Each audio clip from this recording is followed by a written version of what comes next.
The three railway engines, Edward, Gordon and Henry. Edward and Gordon often went to the tunnel where Henry was shut up. Edward would say, "Peep, peep, hello," and Gordon would say, "Boop, boop, serves you right." Poor Henry had no steam to answer. His fire had gone out. Soot and dirt from the tunnel roof had spoiled his lovely green paint and red stripes. He was cold and unhappy, and wanted to come out and pull trains again. Gordon always pulled the big express. He was proud of being the only engine strong enough to do it. There were many heavy coaches full of important people, like the fat director, who'd punished Henry. Gordon was seeing how fast he could go. Faster, faster, faster, faster! And the coaches went bub bub bub bub bub bub bub bub bub bub bub bub. Gordon could see Henry's tunnel in front, and he thought to himself, "In a minute, I'll just go at Henry and poop poop, and rush through him out into the open again." Closer and closer he came.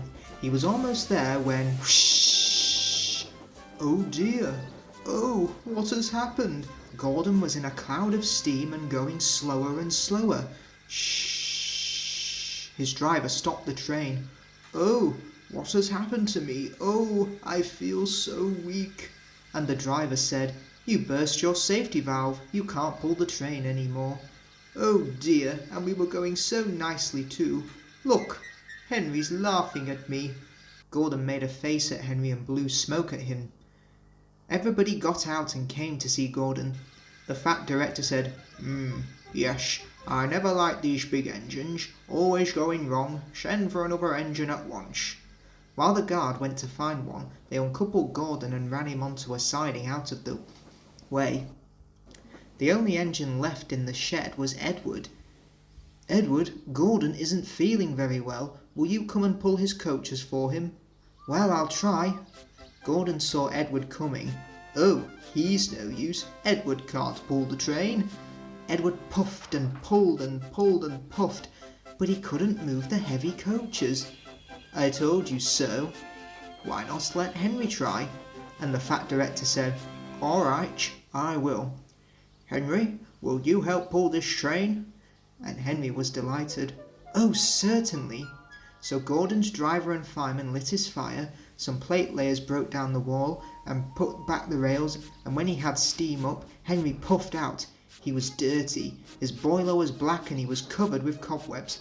Oh, I'm stiff, I'm stiff." "You'd better have a run to ease your joints and find a turntable." Henry came back feeling much better, and they put him in front of Edward.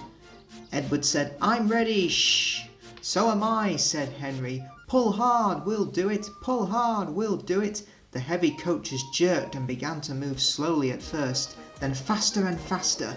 "We've done it together, we've done it together, we've done it together. You've done it, hooray, you've done it, hooray," sang the coaches. All the passengers were so excited, the fat director leaned out of the window to wave at Edward and Henry, but the train was going so fast that his hat blew off into a field where a goat ate it for his tea. They never stopped till they came to the big station at the end of the line. The passengers all got out and said thank you, and the fat director promised Henry a new coat of paint. "Would you like blue and red?" "Oh yes, please," said Henry. "Then I'll be like Edward and Gordon. That will be nice. Thank you." Thomas the Tank Engine. Thomas's train. Thomas often grumbled because he was not allowed to pull passenger trains. The other engines would laugh at him. "You're too impatient, Thomas. You'd be sure to leave something behind." This annoyed Thomas. "Rubbish! You just wait. I'll show you." One night he and Henry were alone. Henry was ill. The men worked hard on him, but he didn't get better. Now Henry usually pulled the first train in the morning, and Thomas had to get his coaches ready. And Thomas thought to himself, "Now if Henry is ill, perhaps I shall pull his train." And Thomas ran off and found the coaches. Come along, come along." The coaches were very grumpy. "There's plenty of time, there's plenty of time." Thomas took them to the platform and wanted to run round in front at once, but his driver wouldn't let him. "Now don't be impatient, Thomas." So Thomas waited and waited. The passengers got in, the guard and the station master walked up and down, the porter banged the doors, and still Henry didn't come. Thomas got more and more excited every minute. The fat director came out of his office to see what was the matter, and the guard and the station master told him about Henry. "Well, Henry's not very well today." "Well then, find another engine." "Well, there's only Thomas." "Well, you'll have to do it then, Thomas. Be quick now." So Thomas ran round at the front and backed down on the coaches ready to start. He was so excited his driver had to say to him, "Don't be impatient, Thomas, wait till everything is ready." But Thomas was too excited to listen to a word he said. What happened then, no one knows. Perhaps they forgot to couple Thomas to the train. Perhaps Thomas was too impatient to wait till they were ready, or perhaps his driver pulled the lever by mistake. Anyhow, Thomas started. People shouted and waved at him, but he didn't stop. Thomas thought to himself, they're waving because I'm a splendid engine. Henry said it's hard to pull trains, but I think it's easy. And he pretended to be like Gordon. Faster, faster, faster! As he passed the first signal box, he saw the men leaning out, waving and shouting, and he thought to himself, they're pleased with me. They've never seen me pulling a train before. It's nice of them to wave. And he hurried on faster, faster. But he came to a signal at danger. Oh, bother! I must stop, and I was going so nicely too. What a nuisance signals are! And he blew an angry peep peep on his whistle. One of the signalmen ran up to him. "Hello, Thomas. What are you doing here?" Well, I'm pulling a train, can't you see?" "Oh, where are your coaches then?" Thomas looked back. "Why, bless me, if I haven't left them behind." "Yes, you'd better go back quickly and fetch them." Poor Thomas was so sad he nearly cried. But his driver said, "Cheer up, let's go back quickly and try again at the station." All the passengers were talking at once. They were telling the fat director, the station master, and the guard what a bad railway it was. But when Thomas came back, they saw how sad he was, and they couldn't be cross. So they coupled him to the train, and this time he really pulled it. But for a long time afterwards, the other engines laughed at Thomas and said, "Look, there's Thomas who wanted to pull a train, but forgot about the coaches." James the Red Engine. James and the Express. Sometimes Gordon and Henry slept in James's shed, and sometimes they talked of nothing but bootlaces. James tried to talk about engines who were shut up in tunnels or stuck on hills, but they would never listen, and went on talking and laughing. Gordon would say, "You talk too much, little James. Now a fine strong engine like me has something to talk about. I'm the only engine who can pull the express. When I'm not there, they need 2 engines. Think of that. I've pulled expresses for years and years, and never once lost my way. I seem to know the right line by instinct. Now every wise engine knows, of course, that it's the signalman who works the points to make engines run on the right lines." But Gordon was so proud that he had forgotten. One morning he said, "Wake up, James. It's nearly time for the express. What are you doing? Odd jobs?" "Oh, well, we all have to begin somewhere, don't we? Now run along and get my coaches, and don't be late." Now James brought Gordon's coaches to the station, and Gordon backed onto the train. He was showing off like anything. "Shh! Make way, make way!" The fat controller was on the train with other important people. The guard blew his whistle and Gordon started. "Look at me now, look at me now. Goodbye, little James, see you tomorrow. Shh! Look at me now." And the coaches glided after him out of the station. James watched the train disappear around the curve. "Oh dear, I wish I could pull the express." And then he went back to work. He brought some more coaches to the platform, and was just being uncoupled when he heard a mournful quiet. And there was Gordon trying to sidle into the station without being noticed. "Hello, Gordon. Is it tomorrow already, then?" Gordon didn't answer. He just let off steam feebly. "Shh." "Well, did you lose your way, Gordon?" "No, I didn't. It was lost for me. I was switched off the main line onto the loop. I had to go all round and back again." "Perhaps it was an instinct gone," said James. Meanwhile all the passengers hurried to the booking office.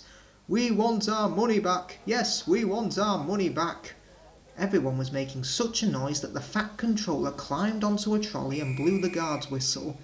"Now wait a minute, please, wait a moment. please, and now I promise you a new train if you'll all just keep quiet now. Gordon here can't do it, but perhaps James will put it for us. Oh yes sir, I'll try. So James was coupled on and everyone got in again. Do your best, James. I will, sir. And off went James. Stations and bridges flashed by, the passengers leaned out of the windows and cheered, and soon they reached the terminus. Everyone said thank you to James, and the fat controller said, "Well done, James. Would you like to pull the express sometimes?" "Oh yes, please." Next day when James came by, Gordon was pushing trucks in the yard. "Oh, hello, James. Oh, I like a bit of quiet work for the change. Now you know I'm teaching these trucks manners. You did well with those coaches. We'll show them." And he gave his trucks a bump. And they went, "Oh, oh, oh, oh, oh, oh."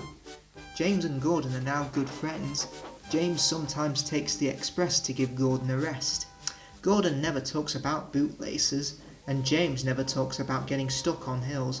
But they both often talk about trucks, and what fun it is making them go, "Oh, oh, oh." Tank Engine Thomas again. Thomas and Bertie. One day Thomas was waiting at the junction when a bus came into the yard. Thomas said to the bus, "Hello, who are you?" "I'm Bertie. Who are you?" "I'm Thomas. I run this line." "Oh, so you're Thomas, are you? Oh yes, I remember now. You were stuck in the snow, didn't you? I took your passengers and Terence pulled you out, didn't he? Well, I've come to help you with your passengers today." This made Thomas very cross indeed, and he let off steam. "Help me! Help me! I can go faster than you."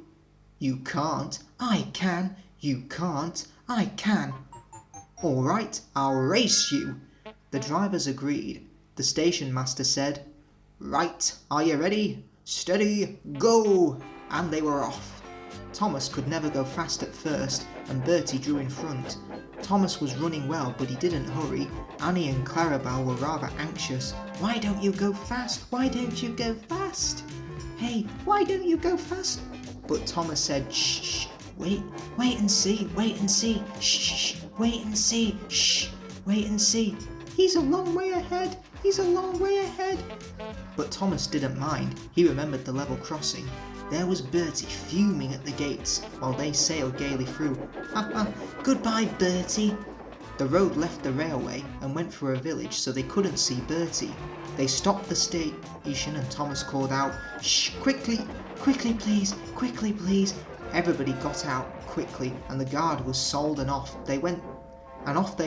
Thomas sang, Come along, come along, come along, shh." And Annie and Clarabelle sang, We're coming along. Hurry, hurry, hurry." Then he looked ahead, and there was Bertie crossing the bridge over the railway, and he was tooting triumphantly on his horn. "Ha ha!" Thomas groaned. "Oh bother, oh bother." Annie and Clarabelle wailed as he was a long way in front. But Thomas's driver said, "Steady, steady, Thomas, we'll beat Bertie yet." "We'll beat Bertie yet, we'll beat Bertie yet, we'll do it, we'll do it." Oh bother, there's a station. And as he stopped he heard something go, "Goodbye, Thomas, you must be very tired. Here, sorry I can't stop. Hop, we buses have to work and all." The next station was by the river. They got there quickly, but the signal was up. Thomas thought, "Oh dear, we've lost now." But he felt better after a drink. Then James rattled through with the goods train, and the signal dropped, showing that the line was clear. "We are off, hurrah, we're off!" And as they rumbled over the bridge they heard a very impatient honk honk, and there was Bertie waiting at the red traffic lights while cars and lorries crossed the narrow bridge in the opposite direction. But as soon as the lights turned green, Bertie was off with a roar, and soon he and Thomas were racing side by side of a valley. The passengers in the train and in the bus got very excited and started cheering and shouting. And now Thomas reached his full speed, and foot by foot, yard by yard, he gained on Bertie till they were running level. Bertie tried hard, but Thomas was too fast. Slowly but surely he drew ahead till he plunged into a tunnel, leaving Bertie toiling far behind. Thomas was very pleased. "I've done it! Yes, I've done it! I've done it! Shh!" So were Annie and Clarabelle. "We've done it, hooray! We've done it, hooray!" And on they went to the last station. The passengers gave Thomas 3 cheers and told the station master and the porters all about the race. When Bertie came in, they gave him 3 cheers. And Bertie said, "Woo! That was well done, Thomas. That was fun. But to beat you over that hill, I should have to grow wings and be an aeroplane." Thomas and Bertie now keep each other very busy. Bertie finds people in the village who want to go by train and takes them to Thomas, while Thomas brings people to the station for Bertie to take home. They often talk about their race, but Bertie's passengers don't like being bounced about like peas in a frying pan, and the Fat Controller has warned Thomas what happens to engines who race at dangerous speeds. So although, between you and me, they'd like to have another race, I don't think they ever will. Do you? Troublesome Engines. Percy runs away. Henry, Gordon and James were shut up for several days. At last the Fat Controller opened the shed. "Ah, now then, I hope you're sorry and understand you're not so important after all. Thomas, Edward and Percy have worked the line very nicely, but now they need a change, and I will let you out now if you promise to be good." "Yes, sir, we will. Yes, sir, we will." "That's right, but please remember this no shunting nonsense must stop." And the Fat Controller told Edward, Thomas and Percy that they could go and play on the branch line for a few days. They ran off happily and found Annie and Clarabel at the junction. The 2 coaches were so pleased to see Thomas again, and he took them for a run at once. Edward and Percy played with trucks and pushed them into their proper sidings. The trucks made a terrible fuss. "Oh, oh, oh, stop, stop, stop!" But the 2 engines laughed and went on shunting till the trucks were tidily arranged. Next, Edward took some empty trucks to the quarry, and Percy was left alone. Percy didn't mind that a bit. He liked watching trains and being cheeky to the other engines. He would make noises at them as they went by. Gordon, Henry and James got very cross. After a while, he took some trucks over the main line to another siding. When they were tidy, he ran onto the main line again and waited for the signalman to set the points so that he could cross back to the yard. Edward had warned Percy. "Look, be careful, Percy, of the main line. Whistle to the signalman that you are there." But Percy didn't remember to whistle, and the signalman was so busy he forgot. Bells rang in the signal box. The man answered saying the lines were clear and set the signals for the next train. Percy waited and waited. The points were still against him. Then he looked along the main line and saw something that made him go, "Ah!" Rushing straight towards him was Gordon with the express. Gordon's driver shut off steam and applied the brakes. Percy's driver turned on full steam. "Back, Percy, back!" But Percy's wheels wouldn't turn quickly. Gordon was coming so fast that it seemed he couldn't stop. Percy just shut his eyes and waited for the crash. His driver and fireman jumped out. Gordon yelled, "Oh, get out of my way!" Percy opened his eyes. Gordon had stopped with Percy's buffers a few inches from his own. Percy was very frightened. He began to move backwards. "I won't stay here. I'll run away. I won't stay here. I'll run away." He was soon cleared of the station and running as fast as he could. He whistled through Edward Station and he ran right up Gordon's Hill without stopping. He was getting tired and wanted to stop, but he couldn't. He had no driver to shut off steam and apply the brakes. Oh dear, I shall have to run till my wheels wear out. I want to stop, I want to stop." But just then he passed another signal box, and the signalman called out, "I know just what you want, little Percy." He set the points and Percy puffed wearily onto a nice empty siding. At the end of the siding was a big bank of earth. Percy was too tired now to care where he went. "I want to stop, I want to stop. Oh, I have stopped." Yes, the big bank of earth had stopped Percy. His bunker was buried in it. The workmen came to dig him out. "Never mind, Percy, you'll feel better after a drink." Presently Gordon arrived.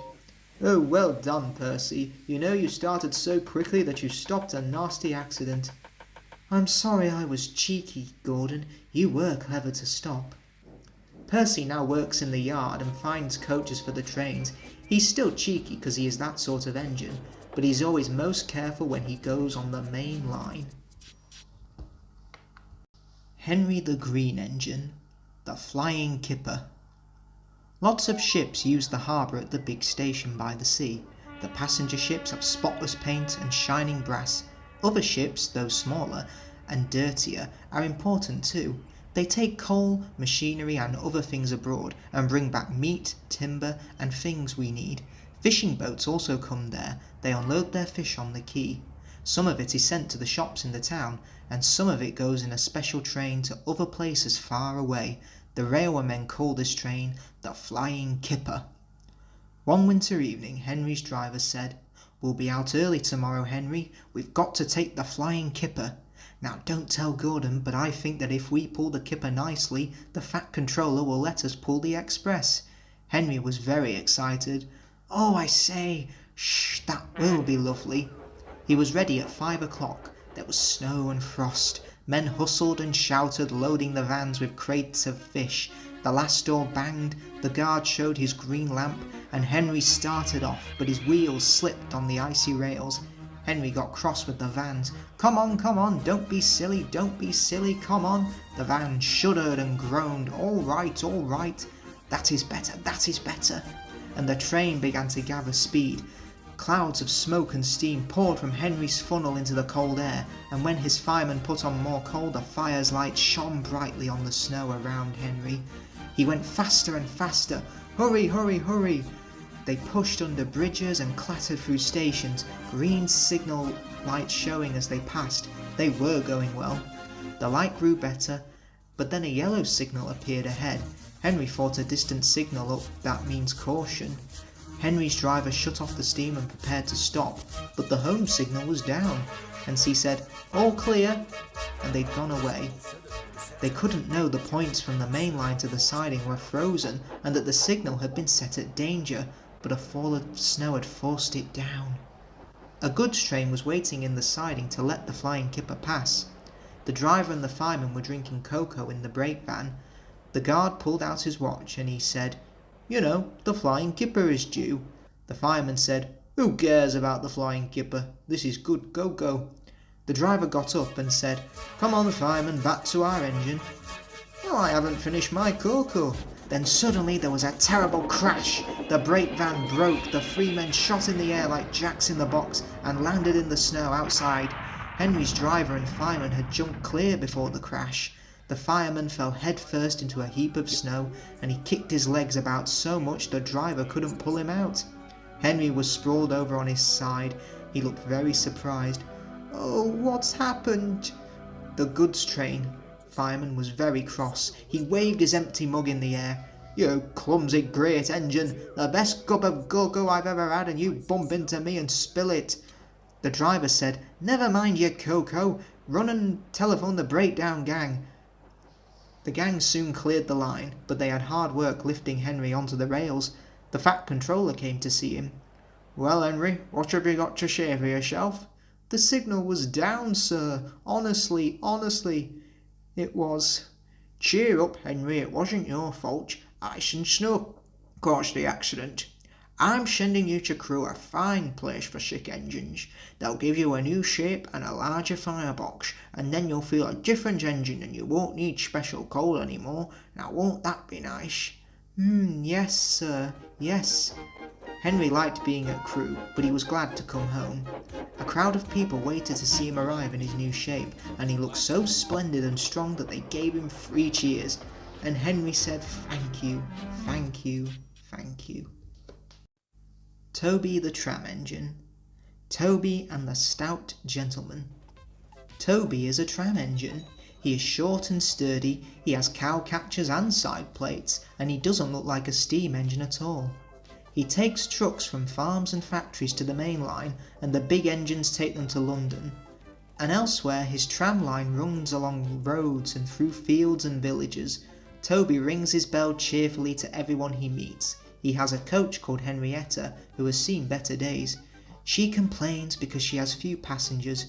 Toby is attached to Henrietta and always takes her with him.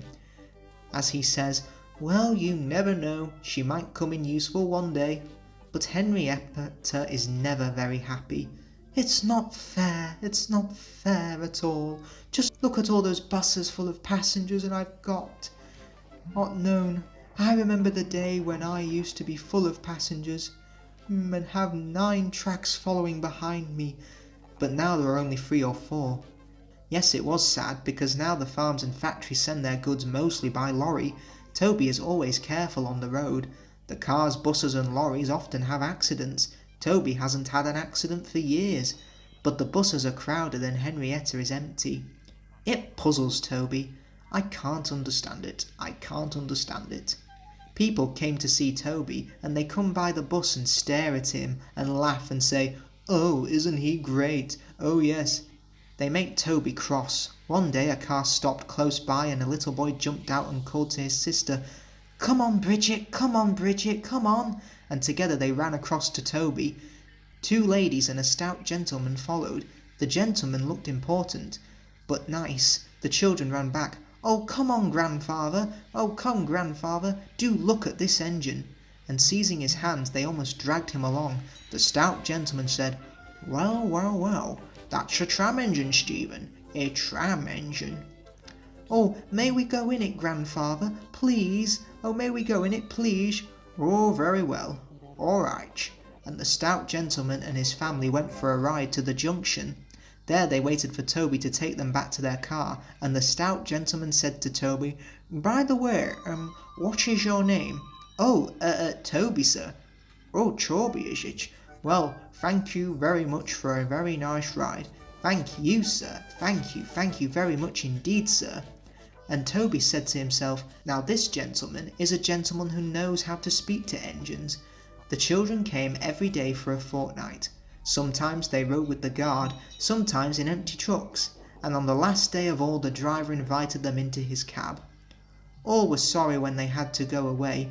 Stephen and Bridget said, "Thank you very much indeed" to Toby, his driver, his fireman and the guard. The stout gentleman gave them all presents, and Toby said, "Oh, thank you very much indeed." "Yes, sir, don't forget, come again soon." "Oh, we will, goodbye, goodbye." And they waved until Toby was out of sight. The months passed. Toby had very few trucks and fewer passengers, and Toby's driver said to him, "Well, this is our last day, Toby. The manager says we must close tomorrow." And Toby puffed very sadly to his shed. Oh dear, and he went off unhappily to sleep. Next morning the shed doors were flung open, and Toby woke with a start to see his fireman dancing a jig outside. The driver was very excited and waving a piece of paper. "Wake up, Toby, my boy, wake up and listen to this. It's a letter from the stout gentleman." Toby listened. But I mustn't tell you any more, or I will spoil the next story. Gordon the Big Engine. Paint pots and queens. The stations on the line were being painted. The engines were surprised. They asked the painters why the stations were being painted. All because the Queen is coming. So the engines in the shed were excited and wondered who could pull the royal train. Edward knew it wouldn't be him. "I'm too old to pull important trains." Gordon knew it wouldn't be him as well. "I'm in disgrace. The Fat Controller would never choose me." But James the Red Engine was confident. "Well, he'll choose me, of course. There's no doubt about it. No doubt about it." But Henry couldn't agree. "Choose you? Choose you? Huh, you can't climb hills. He will ask me to pull it, and I'll have a new coat of paint. You wait and see." The days passed, and Henry puffed about proudly, quite sure that he would be the royal engine one day. When it rained, Henry's driver and fireman stretched a tarpaulin from their cab to the tender to keep themselves dry. Henry puffed into the big station. A painter was climbing a ladder above the line. Henry's smoke puffed upwards in a big cloud. It was thick and black. The painter choked and couldn't see. He missed his footing on the ladder, dropped his paint pot, and fell onto Henry's tarpaulin. The paint poured all over Henry's boiler and trickled down each side, and the paint pot perched on Henry's dome. The painter clambered down and shook his brush at Henry. "Ah, you spoiled my clean paint with your deadly smoke, and then you take the whole lot and make me go and fetch some more. Oh dear, oh dear, oh dear." The Fat Controller came pushing through the crowd. Dear me, you look like an ice cake, Henry. That won't do for the royal train. No, no, I'm afraid that I must make other arrangements first. And he walked over to the yard. Gordon and Thomas saw him coming, and both began to speak at once. Oh, excuse me, sir, but I was thinking, Now, one at a time. Please, one at a time. Now, what is it, Gordon? Well, sir, I just wanted to ask you if Thomas can have his branch line again. I see. And what do you want, Thomas? Oh, please, sir, and can Gordon pull coaches again? I see. Sure, that's it. Well, you've both been quite good lately, and you deserve a treat. So when the Queen comes, Edward will go in front to clear the line, Thomas will look after the coaches, and Gordon will pull the train. The great day came. Percy, Toby, Henry and James worked very hard bringing people to the town. Thomas sorted out all their coaches in the yard. They're coming, they're coming! Edward steamed in looking smart with flags and bright paint. 2 minutes passed, then 5, then 7, and then 10, and then everyone knew that whistle, and a mighty cheer went up as the Queen's train collided into the station. Gordon was spotless, and his brass shone like Edward. He was decorated with flags, but on his buffer beam he proudly carried the royal arms. The Queen was met by the Fat Controller, and before doing anything else she thanked him for the splendid run. The Fat Controller bowed and said, "Not at all, your Majesty, thank you." And then the Queen said to the Fat Controller, We have read a great deal about your engines. May we see them, please?" So he led the way to where all the engines were waiting. Toby and Percy said, "They're coming, they're coming." Henry and James said, "Shh," but Toby and Percy were too excited to care. The Fat Controller told the Queen their names, and she talked to each engine. Then as she turned to go, Percy bubbled over, "Oh, I think 3 cheers for the Queen! Hip, hip, hooray!" The Fat Controller held his ears, but the Queen smiling waved to the engines till she passed the gates. Next day the Queen spoke specially to Thomas, who fetched her coaches, then to Edward, and finally to Gordon, who took her away. And no engines ever felt prouder than Thomas and Edward and Gordon the Big Engine. Edward the Blue Engine. Cows. Edward was getting old, his bearings were worn, and he clanked as he puffed along. He was taking 20 empty cattle trucks to the market town. The sun shone, the birds sang. Some cows were grazing in a field by the line. Come on, puffed Edward. Oh, oh, oh, oh, screamed the trucks. Edward puffed and clanked. The trucks rattled and screamed. The cows were not used to trains. The noise and smoke disturbed them. They switched up their tails and ran. They galloped across the field, broke through the fence and charged the train between the 13th and 14th truck. A coupling broke and the last 7 trucks left the rails. They were not damaged and stayed upright. They ran for a short way before stopping. Edward felt a jerk but didn't take much notice. He was used to trucks. Bother those trucks, he thought. Why can't they come quietly? He was at the next station before he or his driver realised what had happened. When Gordon and Henry heard about the accident, they laughed and laughed. Fancy allowing cows to break his train. They wouldn't dare do that to us. We'd show them. Edward pretended not to mind, but Toby was cross. You couldn't help it, Edward. They've never met cows. I have, and I know the trouble they are. Some days later, Gordon rushed through Edward's station. Boop, boop, he whistled. Mind the cows. Ha ha ha ha. Hurry, hurry, hurry, puffed Gordon. Don't make such a fuss, don't make such a fuss, grumbled his coaches. They rumbled over the viaduct, and all through the next station. A long stretch of line lay ahead. In the distance was a bridge. It had high parapet. It seemed to Gordon that there was something on the bridge. His driver thought so too. Whoa, Gordon, he said and shut off steam. Huh, said Gordon, it's only a cow. Show, show. He moved slowly onto the bridge, but the cow wouldn't shoo. She had lost her calf and felt lonely. Moo, she said sadly, walking towards Gordon. He was stopped. His driver, fireman and some passengers tried to send her away, but she wouldn't go, so they gave it up. Presently Henry arrived with a train from the other direction. "What's this?" he said grandly. "A cow? I'll soon settle her. Be off, he hissed. The cow turned and mooed. Henry backed away nervously. "I don't want to hurt her," he said. Drivers, firemen and passengers again tried to move the cow but failed. Henry's guard went back and put detonators on the line to protect his train at the nearest station. He told them about the cow. "That must be Bluebell," said the porter thoughtfully. "Her calf is here, ready to go to market. We'll take it along."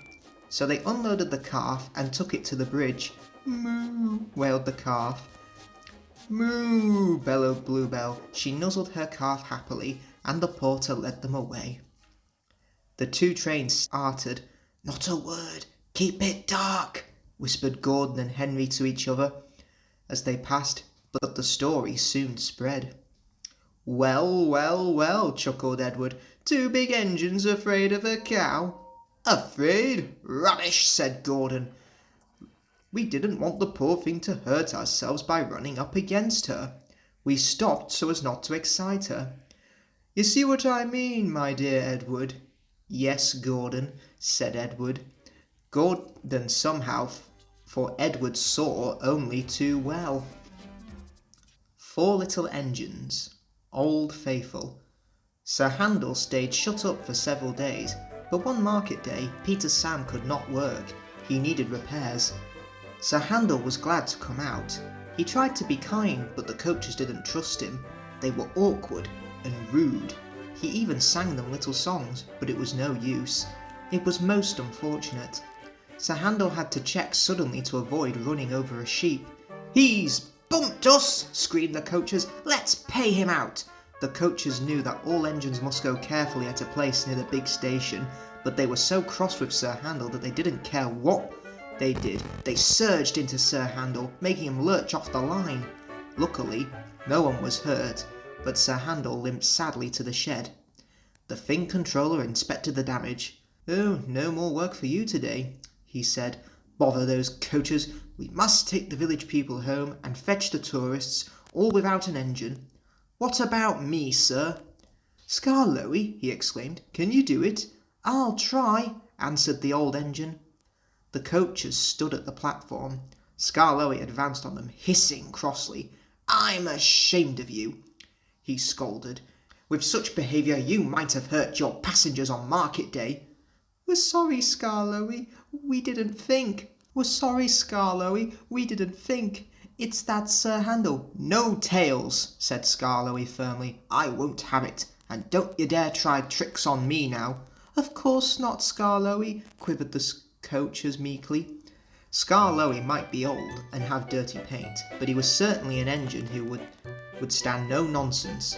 His friends crowded round and the guard had to shoo them away before they could start. Skarloey felt happy. He remembered all the gates and stiles where he had to stop and whistle to his friends. The sun shone, the rails were dry. "This is lovely," he thought. But presently they began to climb, and he felt short of steam.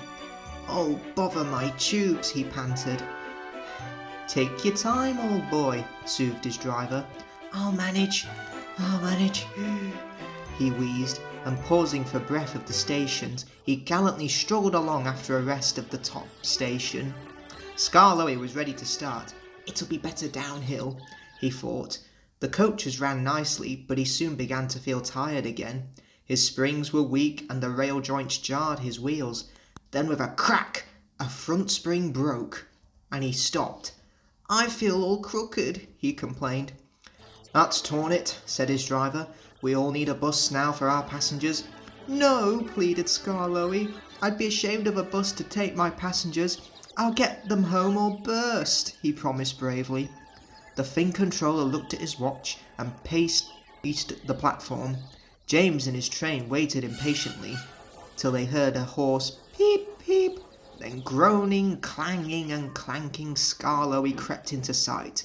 He was tilted to one side and making fearful noises, but he plodded bravely on. I'll do it, he gasped between the clanks and groans. "I've done it," he sighed thankfully as the train stopped, where James was waiting. James said nothing. He waited for his passengers and then respectfully puffed away. "You were right, sir," said Skarloey to the owner that evening. "Old engines can't pull trains like the young ones can." The owner smiled. "They can if they're mended, Old Faithful," he said, "and that's what's going to happen to you. You deserve it." "Oh, sir," said Skarloey happily. Sir Handel is longing for Skarloey to come back. He thinks Skarloey is the best engine in the world. He does his fair share of the work now, and the coaches never play tricks on him, because he always manages them in Skarloey's way. Percy the Small Engine. Percy's Promise. A mob of excited children pulled out of Annie and Clarabel one morning and raced down to the beach. "They're the Vicar's Sunday School," explained Thomas. "I'm busy this evening, but the station master says I can ask you to take them home." "Of course I will," promised Percy. The children had a lovely day, but at tea time it got very hot and dark clouds loomed ahead. Then came lightning, thunder and rain. The children only just managed to reach shelter before the storm began. Annie and Clarabel stood at the platform. The children scrambled in. "Can we go home, please, station master?" The station master called Percy to take the children home. "Please," he ordered. The rain streamed down on Percy's boiler. "Ah!" he shivered, and thought of his nice dry shed. Then he remembered. "A promise is a promise," he told himself. His driver was anxious that the river was rising fast. It foamed and swirled fiercely, threatening to flood the country any minute. The rain beats in Percy's face. "I wish I could see. I wish I could see." They left the cutting and found themselves in water. "Oh," shivered Percy. "It's cold," but he struggled on. "Whoosh," he hissed. "It's sloshing my fire." They stopped and backed the coaches to the cutting. They waited while the guard found a telephone. He returned looking gloomy. "We couldn't go back if we wanted to," he said. "The bridge near the junction is down." The fireman went to the guard's van carrying a hatchet. "I want some dry wood for Percy's fire, please." They broke up some boxes, but that did not satisfy the fireman. "I'll have some of your floorboards, please," he said. "I only swept the floor this morning," grumbled the guard, but he found a hatchet and helped. Soon they had plenty of wood stored in Percy's bunker. His fire was burning well. He felt warm and comfortable again. "Oh dear," thought Percy, "Harold's come to laugh at me." Bump! Something thudded onto Percy's boiler. "Oh!" he exclaimed in a muffled voice. "Not funny. He didn't throw things." His driver unwound a parachute from Percy's front. "Harold isn't throwing things," he laughed. "He's dropping us drinks." They all had a drink of cocoa and felt better. Percy had steamed up now. "Beep! Thank you, Harold," he whistled. "Come on, let's go." The water lapped his wheels hard. He shivered. It crept up and up. It reached his pan. Then it sloshed his fire. Shh! Percy was losing steam again, but he plunged bravely on. "I promised," he panted. "I promised." They piled more wood and managed to keep him steaming. "I must," he gasped. "I must. I must." He made a last great effort and stood exhausted but triumphant on rails to clear the flood. He rested to get steam back. Then he brought the train home. "3 cheers for Percy," called the vicar, and the children nearly raised the roof. The fat controller arrived in Harold. First he thanked the men, then Percy. "Harold told me you were a wizard, Percy," he snorted. "He says he can beat you at some things, but not at being a submarine. I don't know what you will both be playing at, and I won't ask, but I do know that you're a really useful engine." "Oh, sir," whispered Percy happily. The 8 Famous Engines. The Fat Controller's Engines. One evening Thomas brought his last train to the junction. He went for a drink. "I'm going to the big station," he said to Percy. "I think something's up." Toby looked at the sky. "Where?" "Not up here, down here, silly," laughed Thomas. "Can something be up when it's down?" "Look," said Thomas excitedly. "Look!" 7 engines from the other railway were coming along the line. "Hello, Ginty," whistled Percy. "I hope they're friends of mine," he explained. "I don't doubt the others. Ginty and Pud whistled cheerfully as they puffed through the station. "What is all this?" asked Thomas. "The Fat Controller's got a plan," answered his driver, "and he's going to tell it to us. Come on." So they followed to the big station at the end of the line where all the engines had gone. The Fat Controller was waiting for them. "There are people in England," he said, "who have read about us in the books, but they do not think that they are real." "Shame," squeaked Percy. The Fat Controller glared. "So," he continued, "I am taking my engines to England to show them." "Hooray!" whistled the engines. The Fat Controller held his ears. "Silence!" he bellowed. "We start the day after tomorrow at 8 a.m. Meanwhile, as these engines have kindly come from the other railway to take your place, you will show them your work tomorrow." Next day, as Annie and Clarabel were going to England too, Thomas and Ginty practised with some other coaches. Thomas was excited. He began boasting about his race with Bertie. "I whooshed through a tunnel and stopped an inch from the buffers, like this. Crash!" The buffers broke. No one was hurt, but Thomas's front was badly bent. They telephoned the Fat Controller. "I'll send up some men," he said, "but if we can't mend Thomas in time, we'll go to England without him." Next morning the engines waited at the junction. Toby and Percy were perched on a truck, and Duck had pushed them into place behind Edward. Henrietta stood on a siding. The Fat Controller had called her a curiosity. "I wouldn't dream of leaving you behind," he said. "I will fit you up as my private coach." She felt very grand. Gordon, James and Henry were in front. They whistled impatiently. The Fat Controller paced the platform. He looked at his watch. "1 more minute," he said, turning to the guard. "Beep! Beep!" whistled Thomas and panted into the station. Annie and Clarabel twittered anxiously. "We hope we're not late. It isn't quite 8. "Thomas," said the Fat Controller sternly, "I am most displeased with you. You've nearly upset my arrangements." Thomas, abashed, arranged himself and his coaches behind Duck without saying a word. The Fat Controller climbed into Henrietta. The guard blew his whistle and waved his flag. The engines whistled. "Look out, England, here we come!" And the cavalcade puffed off. The engines stood side by side in a big shed. Hundreds of people came to see them, and they climbed in and out of their cabs every day. They liked it at first, but presently felt very bored. They glad when it was time to go. The people along their line put their flags out and cheered them home. "We are glad to see you," they said. Those others did their best, but they don't know our ways. Nothing anywhere to compare with our Fat Controller's engines.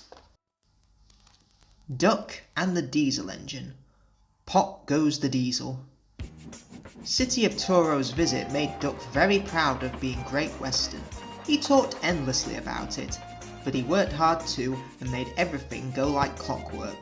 The trucks behaved well, the coaches were ready on time, and the passengers even stopped grumbling, but the engines didn't like having to bustle about. "There are 2 ways of doing things," Duck tells them, "the Great Western way or the wrong way. I'm Great Western and don't we know it," they groaned. They were very glad when a visitor came. The visitor purred smoothly towards them. The Fat Controller climbed down. "Here is Diesel," he said. "I have agreed to give him a trial. He needs to learn. Please teach him, Duck." "Good morning," Diesel said in an oily voice. "Pleased to meet you, Duck. Is that James and Henry and Gordon? I am delighted to meet such famous engines." The silly engines were flattered. "He has very good manners. We are pleased to have him in our yard." Duck had his doubts. "Come on," he said crossly. "Ah yes," said Diesel, "the yard, of course. Excuse me, engines," and he purred after Duck, talking hard. "Your worthy fat Sir Topham Hatt to you," ordered Duck. Diesel looked hurt. "Your worthy Sir Topham Hatt thinks I need to learn. He is mistaken. We Diesels don't need to learn. We know everything. We come to a yard and improve it. We are a revolution." "Oh," said Duck, "if you're Revo Fingergummy, perhaps you could collect my trucks while I fetch Gordon's coaches." Diesel, delighted to show off, purred away, with much banging and flashing. He collected a row of trucks. Duck left Gordon's coaches in the station and came back. Diesel was now trying to take some trucks sitting nearby. They were old and empty. They had not been touched for a long time. Their brakes would not come off properly. Diesel found them hard to move. Push! Backwards! Forwards! Oh! Ah! The trucks groaned. We can't! We won't! Duck watched the operation with interest. Diesel lost patience. He roared and gave a great heave. The trucks jerked forward. Oh! Screamed. We can't! We won't! Some of their brakes broke, and the gear hanging down bumped on the rails and sleepers. We can't! We won't! A rusty coupling broke, and Diesel shot forward suddenly by himself. Ha ha ha! Chuckled Duck. Diesel recovered and tried to push the trucks backwards, but they wouldn't move, and he had to give up. Duck ran quietly round to see where the other trucks were all stood in line. "Thank you for arranging these, Diesel," he said. "I must go now." "Don't you want this lot?" "No, thank you." Diesel gulped. "And I've taken all this trouble. Why didn't you tell me?" "You never asked me." "Besides," said Duck innocently, "you're being such fun being revel whatever it was. Goodbye, Diesel." He had to help the workmen clear the mess. He hated it. All the trucks and coaches were laughing presently. He heard them sing their song. It grew louder and louder, and soon it echoed throughout the yard. "Trucks are waiting in the yard, tackling them with easel. Show the world what I can do," gaily boasts the Diesel. In and out he creeps about like a big black weasel. When he pulls the wrong trucks out, pop goes the Diesel. "Grrr!" growled Diesel, and scuttled away to sulk in the shed. The Little Old Engine. Rock and roll. When Skarloey's turn came, he was glad to take out the coaches, and he told friends he met Rusty up the line. "You know," he said, "if I couldn't see the old places, I think I was on a different railway." Rusty laughed. "We hoped you would. Mr. Hugh, our foreman, said, 'Rusty, Skarloey's coming home. Tracks so well, he doesn't know where he is.' And we did. And you didn't, if you take my meaning." Skarloey chuckled away. He liked this hard-working, friendly little engine. "There's still one bad bit," said Rusty anxiously that evening. "It's just before the first station. We hadn't time." "Never mind," says Skarloey. "It's much better now than it was." "Maybe better, but it's not good," replied Rusty. "An engine might come off there. Peter, Sam and Sir Hand'll take care, and so do you. I'm worried about Duncan. He will do rock and roll. I shouldn't like his passengers hurt." "What's that about me? I'm a plain speak engine, and I believe in plain speaking. Speak up." Rusty told Duncan about the bad bit of line, and warned him to be careful. "Huh!" he grunted. "I know my way about, thank you. I don't need smelly Diesels to tell me what to do." Rusty looked hurt. "Never mind," said Skarloey. "You've done your best." He said no more, but he thought a great deal. Next morning Rusty left Duncan to find his own coaches. Duncan snorted and banged him about the yard, then clattered crossly to the station. James was already there. "You're late," he snapped. "I know," said Duncan. "It's that smelly Diesel's fault. He thinks he can teach me how to stay on the rails and then goes off and leaves me to find my own coaches."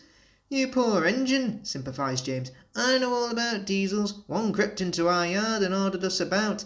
I soon sent him packing." Duncan gazed at him, admiring. He didn't know that James was boastful and sometimes didn't tell the truth. "Send him packing, send him packing," snorted Duncan. He climbed the first hill furiously. "Well done, boy. Keep it up," encouraged his driver. They were soon near the first station. Duncan was pleased. Nothing's happened, he chortled. "Silly old Diesel, clever me." And he swaggered along doing his rock and roll. "Steady, boy." His driver tried to check him, but too late. There was a cracking, crunching sound, and Duncan stopped. "Sleepers and ballast," he exclaimed. "I'm off." And he was. "I warned him," said Rusty crossly. "Duncan, I said, you be careful on that bit of line, but all he did was to call me names." Mr. Hugh kept turning Rusty's handle. "Come on," he urged, "start up." "No, Mr. Hugh, sir. I'm sorry to disappoint you." "I'm ashamed of you, Rusty," said Skarloey severely. "Think of the passengers. What are they going to do?" "Oh," said Rusty, "I'd forgotten them. I'm sorry, Mr. Hugh, we must help the passengers," and his engine roared into life. "Oh, dear," thought Duncan, "now everyone will know how silly I am." Presently Mr. Hugh and Rusty brought sleepers and old rails. Mr. Hugh showed the passengers how to use them, and they soon levered Duncan back onto the line. Duncan was extra careful all day. "Rusty," he whispered that night, "thank you for helping me. I'm sorry I was rude." "That's all right. I wish all diesels were like you. Let's be friends." "Suits me," smiled Rusty. "We'll mend that bad bit first thing tomorrow." The twin engines. Brake van. The Fat Controller scolded both engines severely. "There must be no more tricks," he said. "I shall be watching you both. I have decided which of you is to stay." He strode away. The twins looked glum. Neither wanted to stay without the other. "Then what's to do?" wondered Douglas. "Och," said Donald, "each long as he as good as the other, then they'll have to keep us both." Their plan was good, but they reckoned without a spiteful brake van. The van had taken a dislike to Douglas. Things always went wrong when he had to take it out. Then his trains were late and he was blamed. Douglas began to worry. "You're a muckle nuisance," said Donald. "One day it's to leave you behind I'd be wanting." "You can't," said the van. "I'm essential." "Oh, Gaia!" Donald burst out. "You're nothing but a screeching and a noise when all's said and done. Spark Dougie, would you? Take that!" "Ow, ow, ow!" cried the van. "Hoot, you wisht," said Donald severely. "There's more coming, should you misbehave." The van behaved better after that. Douglas's trains were punctual, and the twins felt happier. Then one day Donald had an accident. He backed into a siding, the rails were slippery, he couldn't stop in time, and crashed through the buffers into a signal box. One moment the signalman was standing on the stairs, the next he was sitting on the coal in Donald's tender. He was most annoyed. "You clumsy great engine," he stormed. "Now you will stay there. Damaged my points. It serves you right for spoiling my nice new signal box." The Fat Controller was most annoyed. "I am disappointed, Donald," he said. "I did not expect such clumsiness from you. I have decided to send Douglas back and keep you." "I'm sorry, sir." But Donald didn't say what he was sorry for. "I should think so too," went on the Fat Controller indignantly.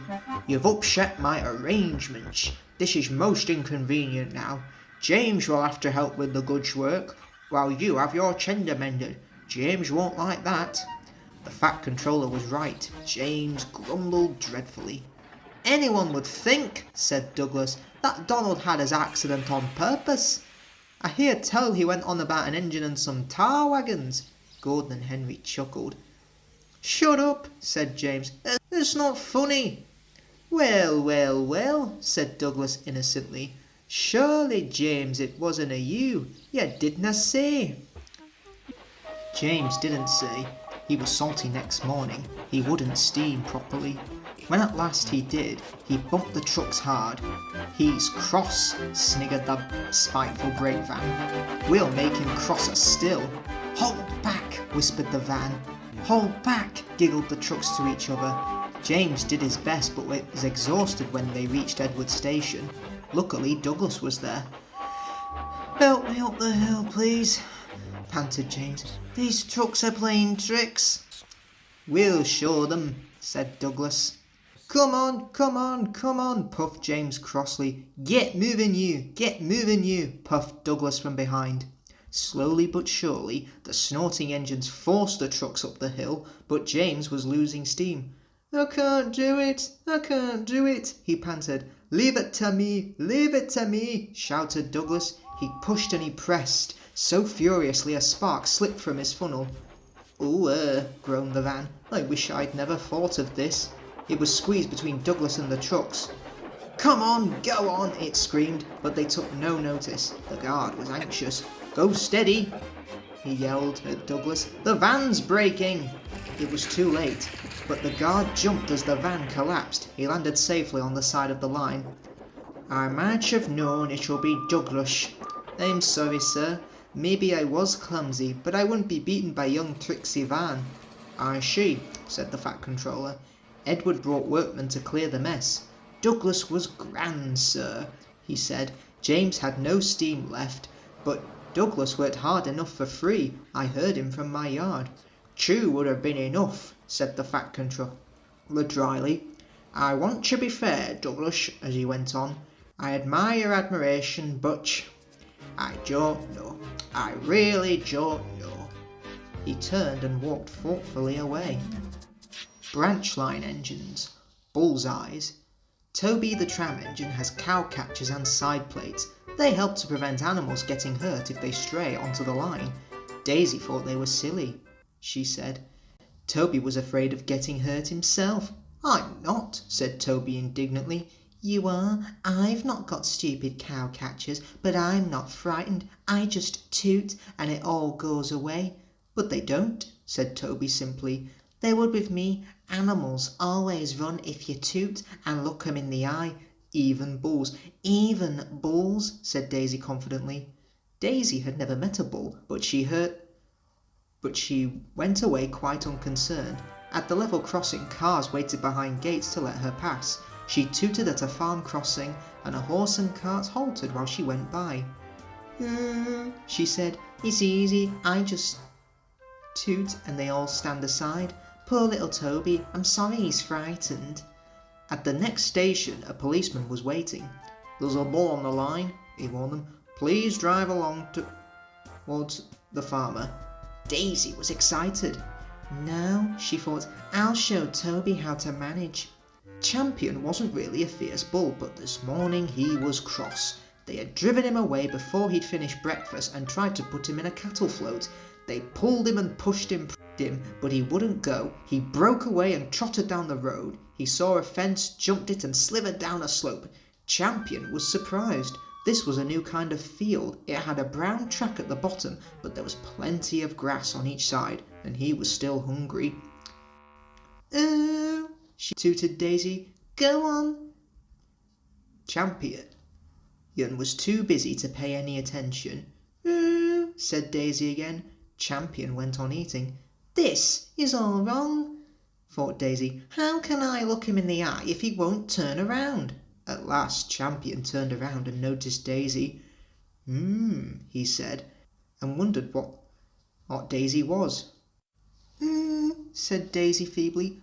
Why doesn't he run away? The guard and the policeman tried to shoo Champion, but he wouldn't shoo. As soon as they turned away, he came back. He was a most inquisitive animal. Go on, Daisy, said her driver. He's harmless. Yes, said Daisy unhappily. You know he's harmless, and I know he's harmless, but does he know? Besides, look at his horns. If I bumped into him, he might hurt me. I mean, them. The farmer wouldn't like that. Champion came close and sniffed at Daisy. She said, packing hastily. Toby was surprised to find Daisy back once more at the station. The passengers told him all about the bull. He chuckled. Bulls always run if you go to look them in the eye, eh, Daisy? Daisy said nothing. Oh well, Toby went on. We live and learn. I'd better chase him for you, I suppose. He clanked away, but Champion took no notice of Toby's bell or whistle. He didn't move till Toby hushed him with steam. Then Toby gently shooed him along the track to where the farmer and his men were waiting. Daisy had an exhausting day. Toby and Percy often met her on their journeys, and though they never mentioned bullseye, they gave her pitying looks. It made her cross, so her last journey ended at the top station. Some boys were on the platform. Suddenly, one of them came running, holding a paper bag. Look, he shouted, I've got a quarter of bullseyes. I think they're super, don't you? They shared the sweets and sucked happily. Ah, said Daisy, keep your old bullseyes. And she scuttled to her shed. Gallant Old Engine. Steamroller. Sir Handel kept slipping between the rails, so they gave him new wheels with broad tyres. The other engines teased him about it. Look at his steamroller wheels, they laughed. Oh, shut up, Sir Handel snorted. You're jealous. My wheels are special like Peter Sam's funnel. Now I'll go faster than any of you. The engines were surprised. Sir Handel's trains were usually late. Skarloey winked. Well, with your grand new wheels, Sir Handel, he said gravely, you're just the engine to tackle George. "Who's George?" said Sir Handel. While Sir Handel was in the shed waiting for his new wheels, workmen had to come to widen the road which ran for a mile or two. Beside the railway they pulled down the wall, and nothing now protected the line. George was the steamroller. He covered to and fro, making rude remarks when engines passed. "Railways are no good," he would say. "Pull 'em up, turn 'em into roads." Skarloey had often heard that talk before, and he warned the others to take no notice. But he hoped that when the two boastful engines met, he and the others would have some fun. "Don't worry any more," said Sir Handel importantly. "Leave him to me, I'll soon send him packing." Next morning George was standing near the halt by the level crossing. "Huh," he said, "you're Sir Handel, I suppose."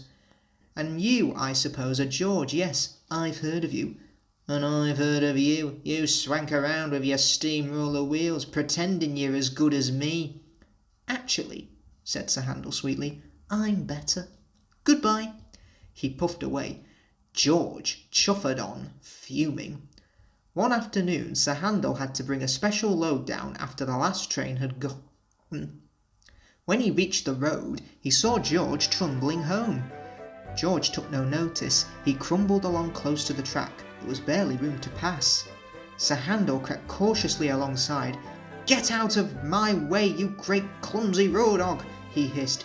"Huh, I don't move for imitation steamrollers," retorted George. They lumbered along side by side, exchanging insults. No one could ever explain what happened next. George's driver says he signalled first for Sir Handel to stop. Sir Handel's driver says he signalled to George. There was a crash. The brake van tilted sideways, and the guard scrambled out to find George's front roller hustling his footboard. The two drivers were hotly arguing whose fault it was. A policeman strolled up in time to stop the argument, telling the fisticuffs, and when Sir Handel's firemen came back with Rusty and Mr. Hugh, they all set to work clearing up the mess. Neither engine had been going fast enough to cause much damage, so Sir Handel was able to bring his train on when George backed himself away. Next day, the workmen put up a fence between the road and the railway, and then they went away, taking George with them. This was because they had finished their work, but Sir Handel thought he had made George go away.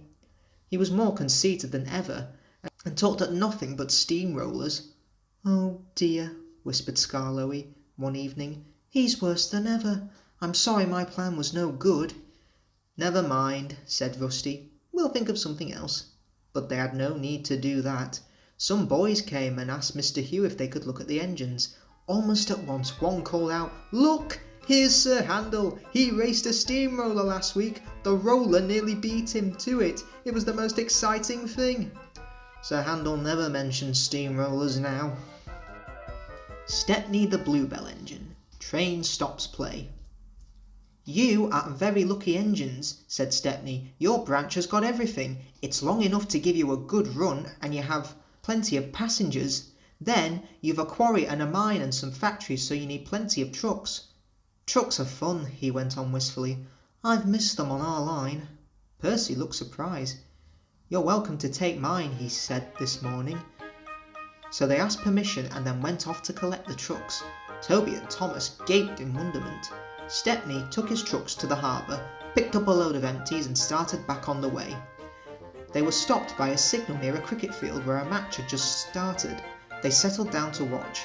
Presently some fielders came towards them and waved. "Oh, could you move, please?" they asked. "Your last few trucks are behind the bowler's arm." "Sorry," smiled the driver. Stepney forward and stood under the signal. The cricketers shouted their "thanks" and played again. The batsman hit the ball and soared high into the sky towards the train. Clunk went the signal as the ball fell on the train, but neither driver nor fireman heard it.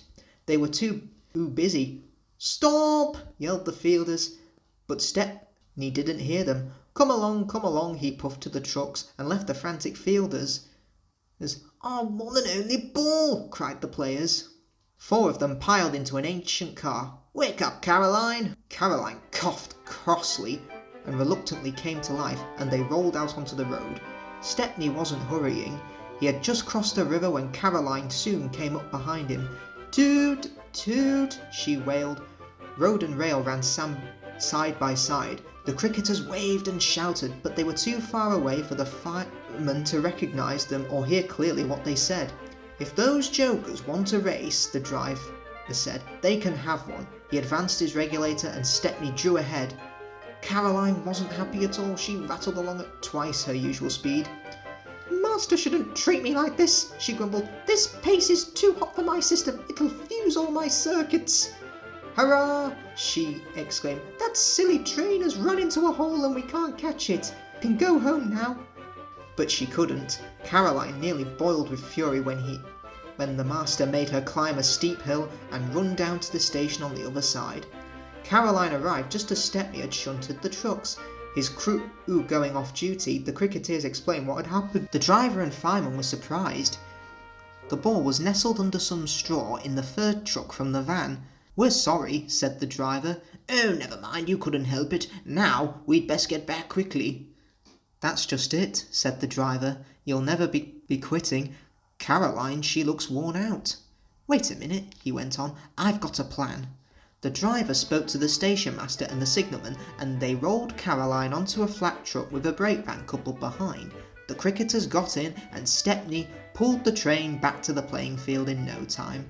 Stepney watched from a siding while driver, fireman and guards sat in a pavilion, and there were no more lost balls, and the game was played to an exciting finish. Even Caroline was pleased. She doesn't think trains silly now. "They have their uses," she would say. "They can save the wear on a poor car's wheels." Mountain Engines. Bad Lookout. Rheneas and Skarloey were talking quietly to Culdee next morning when Duncan stormed up, followed by Sir Handel. "Hello," chuckled Rheneas. "Here we go." "I nearly came off," fumed Duncan. "Those coaches pushed me. The thing controller says they didn't. He says I'd kept a bad lookout. 'We've no money to mend you,' he said, 'and if it happens again, I'll leave you at the back of the shed.' Why does he always pick on me? It's not fair." Skarloey said nothing. He just winked at Rheneas. "As you were saying, Culdee," remarked Rheneas, "you had 2 coaches on your trial trip. Now, our line is so steep that they're only allowed 1. We each have our own lines, called Catherine. I know her well, that's most important." "Why?" asked Sir Handel. "There are only coaches. Ours," said Culdee, "are something more. You could pull the old coaches and you can see ahead. We push ours up so we can't see. They watch the line for us. The guard watches too, of course, but Catherine's so clever that I know at once if anything is wrong." "That must take a load off your mind," said Skarloey. Culdee smiled. "But not off my buffers. Climbing is hard work and needs a lot of steam. My fireman and I have a tiring time coming down," he went on. "It's different. Catherine and I just roll. We need no steam." Sir Handel sighed impiously. "Oh, how it's like that," he said, "with your automatic brakes. It sounds like a risk." "That," replied Culdee, "was just the mistake. Poor Godfrey had made—" "Who?" asked the little engines. "Is Godfrey?" "Godfrey was our number 1, and named after a king," Culdee replied. "Perhaps that went to his smoke box and made him conceited. He'd never keep a good lookout. He'd roll down the line looking anywhere. But at the track you'll have an accident, I told him. 'Pah!' he said. 'I've got automatic brakes of mine, and Driver's got his air brake. What more do you want?' 'More sense from you,' I said.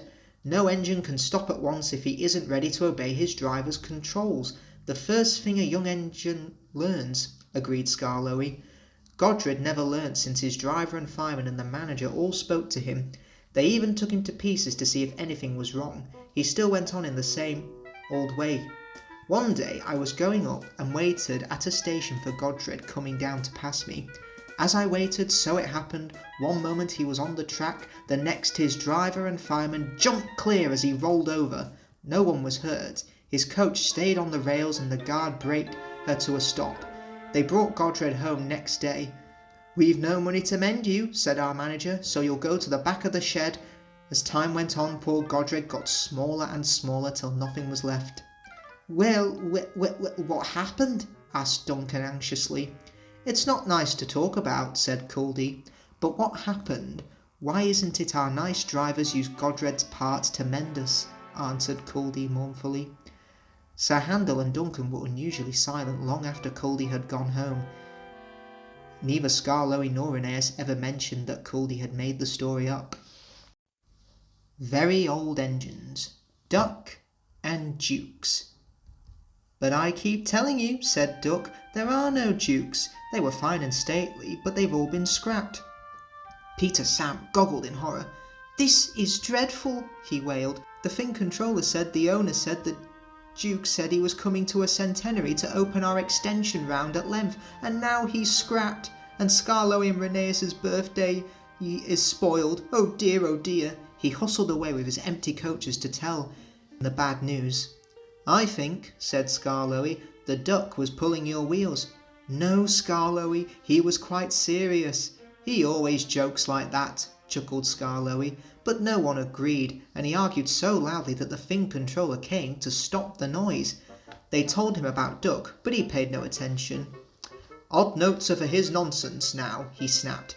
"There's a change in tomorrow's work. Skarloey, you will meet the Duke at 11 instead of 10:30, and he hurried away. "If there is a Duke," said Duncan, but they were all too tired to argue any more. They spent a gloomy night, but cheered up next morning when the cleaners greeted the birthday engines with an all-metal band. Drivers and firemen joined in, and even the Fin Controller banged the metal plate as loudly as anyone. The engines punctuated the music with their whistles. The owner laughed and held his ears. Presently he looked at his watch. "That's enough," he ordered. So Rusty, Sir Handel and Duncan went to find their coaches. Visitors crowded the big station. They wanted to go to places along the line to watch the celebrations. Peter, Sam and Rheneas had carefully practiced their part passengers in Agnes, Ruth, Lucy, Jemima and Beatrice. And they all wore clothes of 1865. Rheneas had to pull them behind Peter Sam's television train, not too close, not too far away, so that the cameraman could take pictures. Visitors waved as they went by at last. They reached a small special sighting near the extension, but they settled down to wait. "Listen," said Peter Sam at last. "Here's Skarloey. They cheered him." "Good," answered Rheneas. "Perhaps that will make up for his disappointment over the Duke." Skarloey wasn't disappointed at all. I've bought the Duke! He puffed and triumphantly came to a stand between the two trains.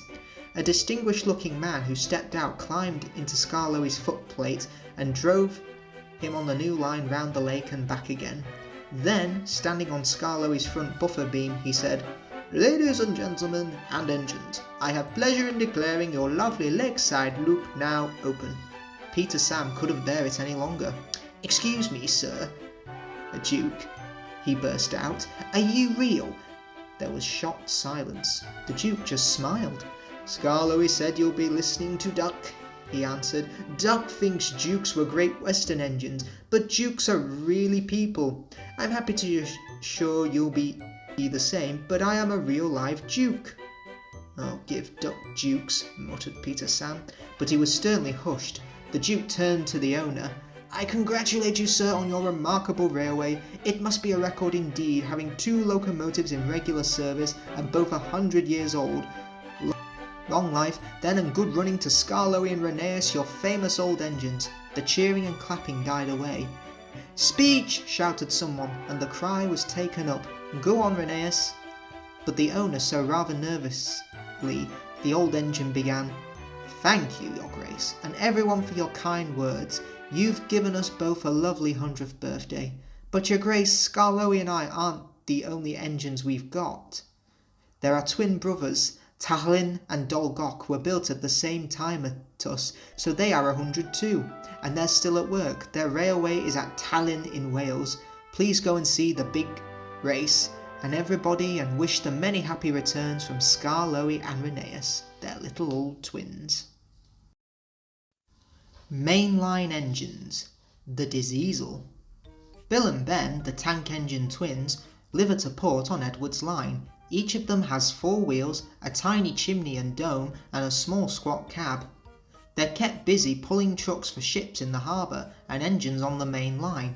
The trucks are filled with china clay, dug from the nearby hills. China clay is important. It's needed for pottery, paper, paints, plastics, and many other things. One morning they arranged some trucks and went away for more. They returned to find them all gone. They were most surprised. Their drivers examined a patch of oil. "That's a diesel," they said, wiping the rails clean. "It's a wattle?" asked Bill.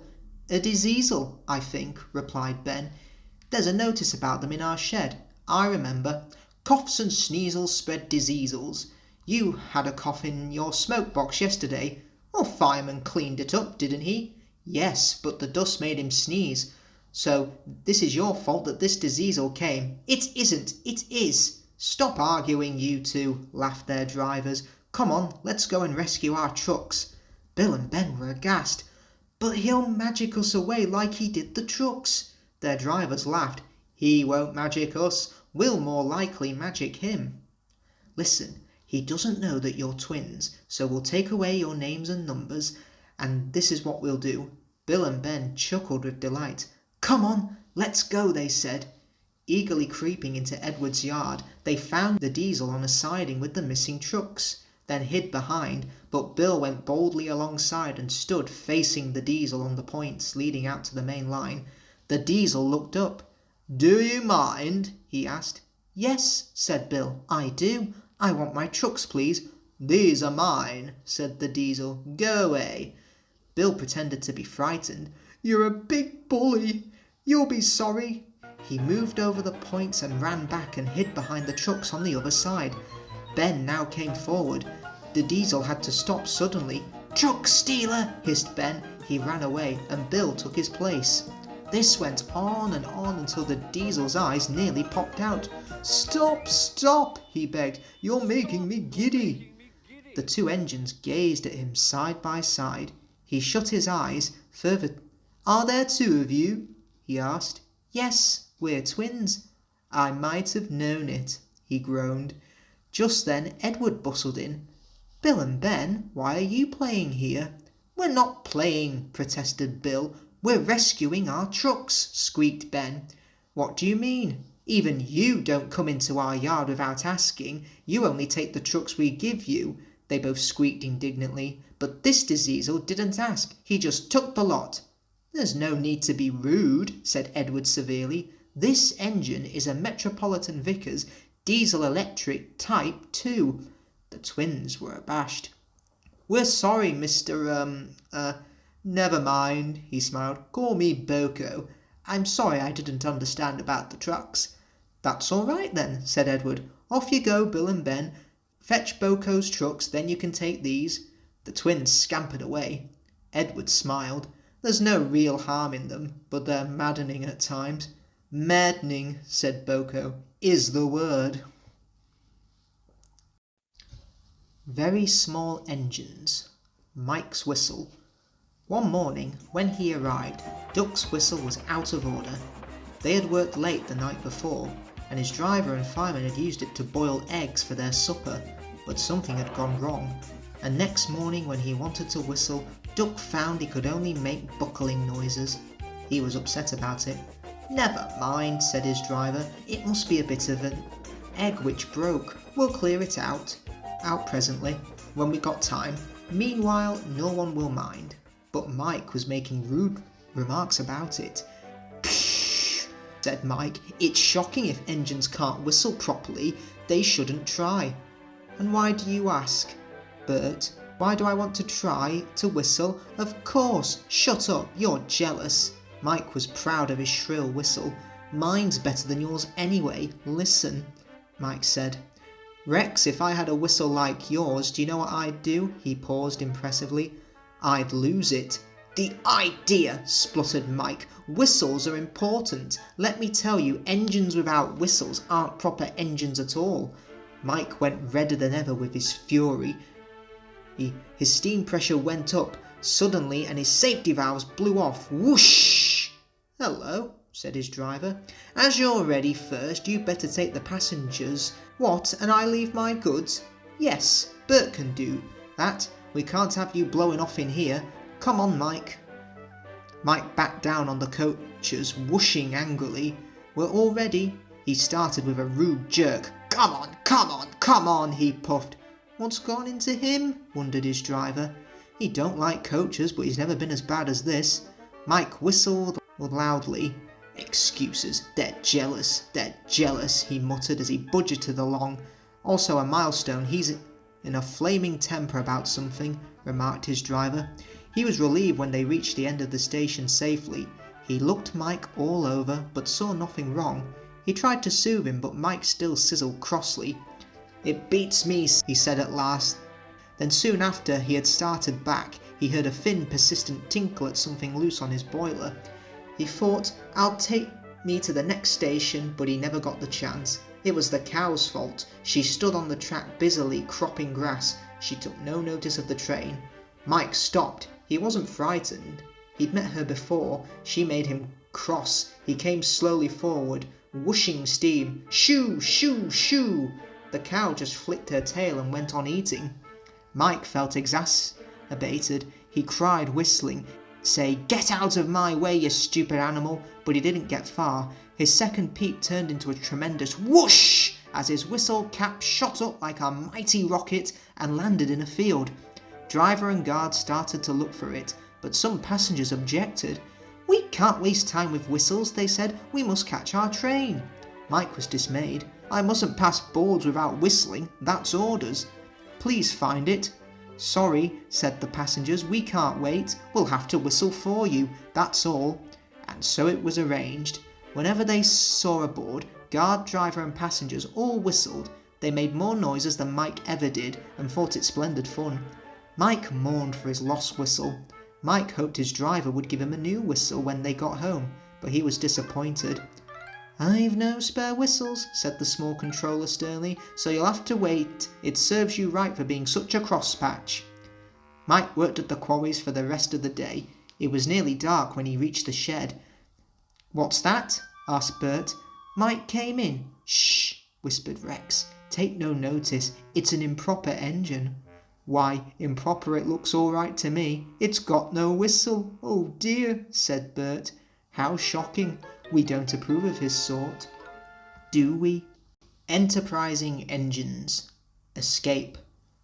Douglas had taken the midnight goods train to a station on the other railway. He was just shunting, ready for his return journey, when he heard a faint hiss. That sounds like a steam engine, he thought. The hiss came again. This time it almost sounded despairing. Who's there? He asked. A whisper came.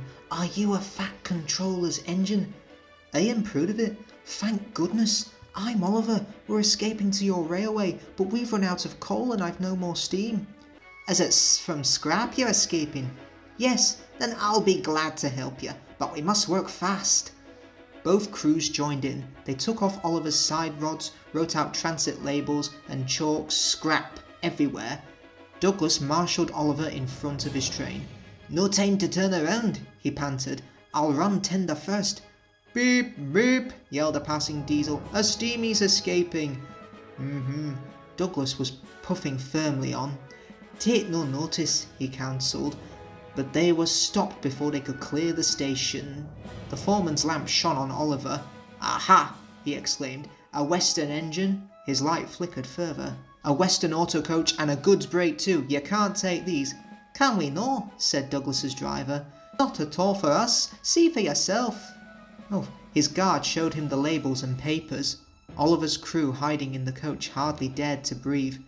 Seems in order, said the foreman grudgingly, but it's odd. Sure it is, began the guard. But I can tell you, stranger. So could I, interrupted the foreman. Right, away guard. A near thing, puffed Douglas. He was relieved. We've had worse, smiled Oliver. We ran at night. Friendly signalmen would pass from box to box where no trains were about. We got off well till Control heard about a mystery train. Then they tried to hunt us down. What did you do? A signalman let us hide on an old quarry branch. Driver, fireman and guard blocked the cutting with rubbish and leave it one of the approach rails. Away we stayed there for days, with diesels baying and growling like hounds outside. I was very frightened. Then small to blame yourself, said Douglas, feeling presently they rumbled over the bridge and onto the fat controller's railway. We're home. They can't touch you now. Tell Isabel and Toad, please, Douglas. He called out the news and heard a joyful ding-a-ling, ding-a-ling. He was surprised. Oliver chuckled. "That's Isabel," he said. "There's a bell on her. You see, she's clever. When we go out together, I pull one way and push the other. When I pull, I can see ahead. When I push, I can't. So Isabel keeps a good lookout and rings a bell to talk to me. Yeah, didn't I say?" Douglas was impressed. "Shh," said his driver. "There are the works. We won't slip in unbeknownst and find a place for Oliver." Douglas tried hard to be quiet, but the night foreman heard them and had to be told their secret. "I know just the place," he said, and showed them an empty siding nicely hidden away. Oliver said goodbye and thank you, and Douglas puffed away. "Yon's an enterprising engine," he thought. Oliver the Western Engine. Toad stands by. When Oliver came home again, the trucks sang songs, rude and loud. They were led by Scruffy, a private owner wagon. "Oliver's no use at all, thinks he's very clever, says that he can manage us, that's the best joke ever. When he orders us about with the greatest folly, we just push him down the well. Pop goes old Ollie." The engines bumped into them. "Shut up," they ordered. But it couldn't be everywhere, and everywhere they weren't, the trucks began again. At last the engines gave it up. "We're sorry, Oliver," they said. "It's really my fault," he answered sadly. "I'm worried, Mr. Douglas," said Toad next morning. "This nasty disrespect for engines, when's it going to end?" "Who knows?" said Douglas gloomily. "It must be stopped before it gets worse. I believe Mr. Oliver can do it." "Maybe so. But now I have a plan, Mr. Douglas. May I stay here today and help him? We are both Great Western and must stand together. Would you ask him before you go to favour me with a word?" "I'll take you to him, but he's small for the work you had in mind." "No, Duck, Toad's right. This trouble's my fault, and I must put it right. I meant no disrespect, you understand, Mr. Oliver." "Of course not, Toad. Anyway, driver says the same, and he's arranged it with the station master." "Very well, Oliver, but I must hurry. My passengers will be waiting.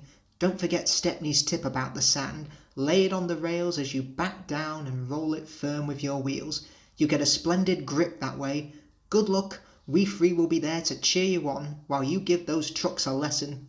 "So long," smiled Oliver bravely, but he felt dreadfully nervous inside. "I expect, Mr. Oliver, you'll want me on the middle road as a stock block?" "Yes, please." Oliver marshalled the worst trucks 2 by 2 in front of Toad. "That's the way, Mr. Oliver. Takes longer, but they can't give trouble. And if you leave that Scruffy till last, you'll have him behind you. Then you can bump him if he starts his nonsense." Duck arrived to find them ready and waiting. "3 cheers for Oliver and Toad," he called. Alice and Maribel responded with a whistle, and so wonderingly did the passengers. "Hold back," whispered Scruffy. The trucks giggled as they passed the word. Oliver dug his wheels into the sand and gave a mighty heave. "Ooh!" groaned Scruffy. His couplings tightened. He was stretched between Oliver and the trucks. "I don't like this." "Go it," yelled Duck. "Well done, boy, well done." "Oh!" wailed Scruffy, but no one bothered about him. "Oh! I'm coming apart!" There came a rending, splitting crash. Oliver shot forward suddenly. Scruffy's fronting bumped behind his bum. Scruffy's load spread itself over the track. "Well, Oliver, sure you don't know your own strength, is that it?" No, sir," said Oliver nervously. The Fat Controller inspected the remains. "As I thought," he remarked. "Rotten wood, rusty frames, unserviceable before it came." He winked at Oliver and whispered, "Don't chow the trucks, bad for discipline." He strode away, chuckling. Nowadays, Oliver only takes the trucks when the other engines are busy, but they always behaved. "Take care with Mr. Oliver," they warn each other. "He's strong. You play tricks on him and he'll likely pull them in half." Duke the Lost Engine. You can't win. Duke had a picnic train for summer visitors. It was his special train. Many people came year after year just to see him. He always pulled his train, even if he felt poorly. I mustn't disappoint my friends, he would say. That would never suit his grace. The morning run gave no trouble. He took his passengers up the line and stopped anywhere they wanted. He and his driver knew all the places for picnics. Beep, beep, he whistled as they waved goodbye. Please don't be late when I come back. We might miss the boat for the mainland, and that would never do. But one day, Duke felt poorly at the end of his first picnic journey. He'd been short of steam and was glad of a rest. Before starting back, his driver and fireman had just finished cleaning his tubes when Stuart bustled in. Hello, Grandpuff. Are you short of puff? Nothing of the sort. Routine maintenance. Tell you what, Grandpuff, you're getting old. You need to take care. We got to keep you in order. No, one day you might break down. Ha! Said Duke. That'll be the day. You keep me in order. Impudence. He puffed away, whooshing crossly from his drain cocks. Duke couldn't stay cross for long, though. It was a lovely evening. All the picnic parties were ready, but the coaches ran well, and they lost no time anywhere. Couldn't be better, couldn't be better, he chunted happily. They began to climb. The work was hard there, but Duke didn't mind. I've plenty of steam, he chunted. We'll be up in a couple of puffs. He needed more than that, though. His puffs changed to wheezes. It's not so easy, it's not so easy. My old valves would start blowing now, but I'll manage. But the leaks became worse, and soon he was costly with escaping steam. Duke's driver examined him carefully at the next station while the guard went for the telephone. Anxious passengers gathered round. 2 engines are coming, the guard reported. With luck, we'll be away in 15 minutes. You'll easily catch your boat. Falcon buffered up in front. Poor old Grandpuff, he hushed importantly. What a shame you've broken down. Hey, this is the day, whistled Stuart cheekily. He was coupled on behind. Are you ready? Whistled Falcon. Beep, beep. Yes, I am, replied Stuart, and away they went. Stuart had left his train at the middle station and arrived there. The cavalcade then split up. Falcon went down to the port with Duke's picnic, whilst Stuart hid in Falcon's train with Duke coupled behind. Stuart was excited. Fancy me rescuing Grandpuff. This is the day, this is the day, he chortled gleefully. Poor Grandpuff. He's much too old. We'll have to keep him in order now. Kindly but firmly, that's it. We'll allow him to have a run sometimes, but Falcon and I will do the real work. Grandpuff will be cross, but without help that poor old engine, he puffed. Kindly Duke was by no means crippled. His valves sounded worse than they were. He could have kept his train, but his driver said, and all our passengers will only be worried. Duke agreed. He didn't want to spoil their day. He listened to Stuart chortling and smiled. He and his driver had their own joke ready. First, they used just enough steam to keep moving, but the last half-mile was uphill. Now, said his driver. He advanced the regulator and he puffed and roared as though the whole train's weight was on his buffers. People heard the noises from far away. They ran to see what was happening. At the work station, Duke was uncoupled and went along the loop to the water tank. A boy on the platform asked, Why were there 2 engines on this train, Daddy? It's unusual. It is, said his father, but today was different. Stuart broke down. Duke had to help him. Sounds as if he had a hard job of it as well. Well, for crying out loud, exclaimed Stuart, and he vanished in a cloud of steam. Duke wheezed alongside. Poor old engine, he teased. It's no good, Stuart. You can't win. Tramway Engines. Toby's tightrope. The manager spoke to Mavis severely. You are a very naughty engine. You have no business to go jaunting down Toby's line instead of doing your work up here. It's that Toby, protested Mavis. He's a fusspot. Toby has forgotten more about trucks than you will ever know. You will put the trucks where he wants them and nowhere else. But there are no buts, said the manager sternly. You will do as you are told, or else. Mavis stayed good for several days. Mavis got tired of being good. Why shouldn't I go on Toby's line? She grumbled. She started making plans at the top station. The siding arrangements were awkward. To put the trucks where Toby wanted them, Mavis had to go backwards and forwards, taking a few at a time. If, she suggested to her driver, we used the teeniest bit of Toby's line, we could save all this bother. Her driver They spoke to the manager, who allowed them to go as far as the first level crossing. Mavis chuckled, but she kept it to herself. Frost hindered work in the quarry, but a thaw made them busy again. More trucks than ever were needed. Some trains were so long that Mavis had to go beyond the level crossing. This gave her ideas, and a chance to go further down the line without it seeming her fault. "Can you keep a secret?" she asked the trucks. "Yes, yes, yes," they chattered. "Will you bump me at the level crossing and tell no one I asked you?" The trucks were delighted, and promised. It was unfortunate that Toby should have arrived while Mavis was elsewhere. He decided to shunt the trucks himself. They reached the level crossing and Toby's brakes came on. This was the signal for the trucks. "On, on, on," they yelled, giving Toby a fearful bump. His driver and fireman, taken unawares, were knocked over in the cab, and before they could pick themselves up, Toby was away with the trucks screaming and yelling behind him. What none of them realised was that with the warmer weather, melted snow from the mountains had turned a quiet stream into a raging torrent, and the supports of the bridge they were approaching had already been undermined. Toby and his crew saw it together. The bridge vanished before their eyes, leaving the rails now like a tightrope stretched across the gap. "Peep, peep," whistled Toby. His driver, still dazed, fought for control. He shook the regulator reverser hard over. "Full steam against the trucks. Hold them, boy. Hold them. It's up to you." Nearer and nearer they came. Toby whistled despairingly. Though their speed was reduced, braking was still risky, but it was all or nothing now. The driver braked hard. Toby went into a squealing side, groaned fearfully, and stopped, still on the rails, but with his wheels treading the tightrope over the abyss.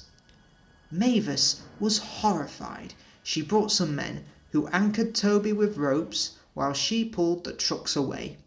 Then she ran to the rescue. "Hold on, Toby," she tooted. "I'm coming." Ropes were fastened between the two engines. Toby still had steam and was able to help, and was soon safe and firm back on the track, saying thank you to Mavis. "I'm sorry about the trucks," said Mavis.